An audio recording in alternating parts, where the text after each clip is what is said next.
Right. Welcome, everyone. Welcome to Reno's Old Time Music Festival. And my buddy's here with me this week, and we're going to do some picking and singing and talking. Would you make welcome Mr. JD CROWE? Welcome, JD. Nice to be here, Ronnie. Oh, it's nice to have you. I'll tell you what, we can talk for days and days, but we're just going to go back in your career a little bit. All right. And first off, I think we ought to just go back to maybe Mr. Jimmy Martin back in them areas. That is going a ways back. Yes, it is. Well, that's basically where I think people started recognizing your banjo playing and your hard driving sound with Jimmy. Probably, yeah, about that time. I joined Jimmy in 1956. Yeah. When he was in Detroit, Michigan. Oh, wow, that is going back. Yeah, and then I stayed, I think, probably 4 years at one stay. And then one period I left for a while, and I went back with Jimmy for a little while. And then when I left again, you know, I stayed and then started my own thing going. Oh, yeah. Well, what a great time you've had in our music. I think a lot of people, when you say JD CROWE, they talk about your right hand being so strong on the banjo.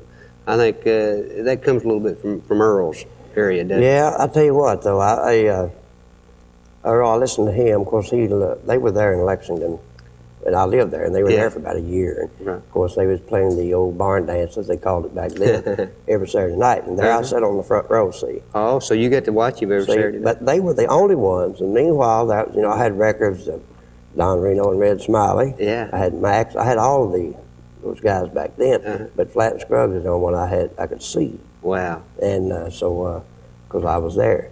And then I went with Mac Wiseman, I think in 1955. Of course, I was just a kid. I thought I knew something. Yeah, well, you did.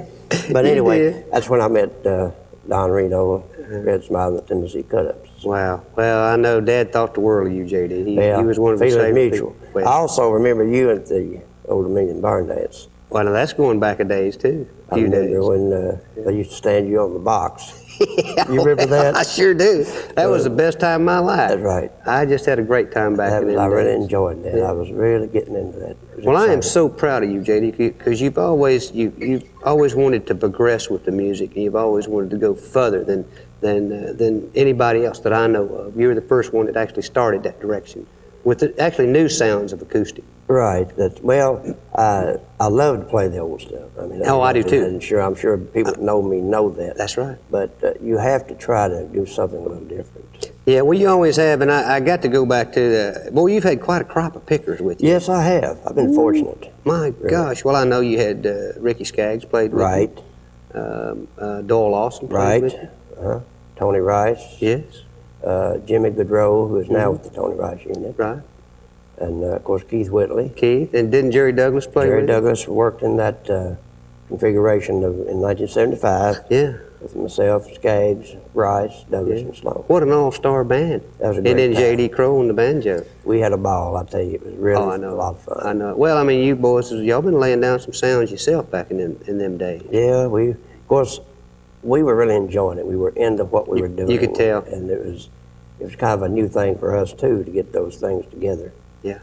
Oh, yeah. We were having a ball doing it.